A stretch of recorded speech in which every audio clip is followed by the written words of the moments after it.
Hallo Freunde, in dieser Folge erzählen wir euch eine Geschichte über einen Polizisten, der einem alten Mann gegenüber Freundlichkeit und Respekt zeigte. Schaut es euch bis zum Ende an und schreibt eure Eindrücke unter das Video. Wir wünschen Ihnen angenehme Unterhaltung. Polizeibeamte werden oft als harte und gefühllose Menschen beschrieben, denen unangemessenes Verhalten und Verachtung gegenüber anderen Menschen vorgeworfen werden. In Wirklichkeit hängt jedoch alles von der Persönlichkeit eines Menschen ab und davon, welche Tugenden in seiner Seele verborgen sind. Eins am Freitag riefen sie das Polizeipräsidium in Montebello, Kalifornien, einer Stadt in der Nähe von Los Angeles, an.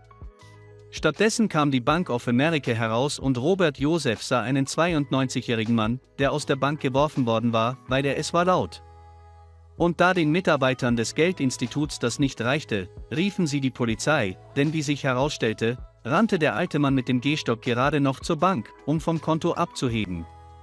Als dieser Rängel seinen Personalausweis dem Bankpersonal vorlegte, stellte sich heraus, dass ein Teil seines Geldes bereits abgelaufen war. Gemäß den Anforderungen der Bank weigerten sie sich, ihm sein eigenes Geld aufgrund eines ungültigen kalifornischen Personalausweis herauszugeben.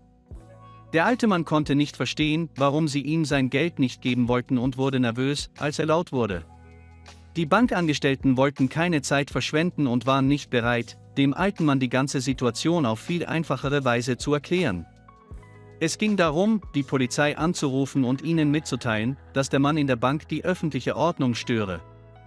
Der am Tatort eintreffende Polizist machte sich mit der Situation vertraut, hörte sich die Beschwerden der Bankbeamten an, begann jedoch nicht, die Angelegenheit offiziell zu klären, da er es nicht für richtig hielt, dem alten Mann Handschellen anzulegen. Trotz der Tatsache, dass er eine Ordnungsstörung begangen hatte, lud der Beamte Robert Joseph den Übertreter ein, in das Polizeifahrzeug einzusteigen, und erläuterte ihm unterwegs seinen Vorschlag. Der alte Mann stimmte zu. Gemeinsam gingen sie zum Kfz-Büro. Wer stellt in Kalifornien Ausweise aus? Dort half der Polizist Ringel, schnell einen neuen Personalausweis zu bekommen. Er erklärte den Büroangestellten die Situation des Stieglitzes. Als der Ausweis fertig war, überließ Joseph seinen Schützling nicht seinem Schicksal, im Gegenteil, er lud ihn wieder ins Auto und fuhr ihn zur gleichen Bank, damit es dort einen gab, keine Missverständnisse mehr. Er brachte den alten Mann persönlich zum Bankbeamten, damit die Angelegenheit geklärt werden konnte. Erst nachdem der Polizist sichergestellt hatte, dass der Personalausweis in Ordnung war und das Geld da war. Terky sagte, er wollte gerade gehen. Der alte Mann war Joseph sehr dankbar und schüttelte ihm lange die Hand, dann verabschiedeten sich beide. Ja, als die Polizei von Montebello auf ihrer Facebook-Seite ein Foto von Joseph mit einem alten Herrn in einer Bankfiliale veröffentlichte und die Details dieser Geschichte hinzufügte, strömten unzählige Kommentare ein. Die Menschen brachten ihre Bewunderung für den Polizeibeamten zum Ausdruck und ihre Freude darüber, dass der Polizist seine Seele und sein Herz bewahrt hat. Viele stellten sich ihre alten Verwandten an der Stelle des alten Mannes vor und waren vom Verhalten des Polizisten doppelt begeistert. Sie nannten den Polizisten den Schutzengel von Tausenden von Menschen.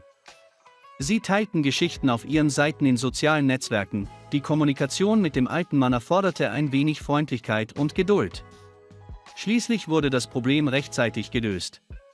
Der Polizist tat sein Bestes, um seine Menschlichkeit zu bewahren. Es ist gut, wenn jeder von uns seinem Beispiel an seinem Arbeitsplatz folgt. Das Leben wird besser und die Menschen um sie herum werden häufiger einen Grund zum Lächeln haben. Das ist es, Freunde, teilen dieses Video und schreiben Kommentare. Bis bald.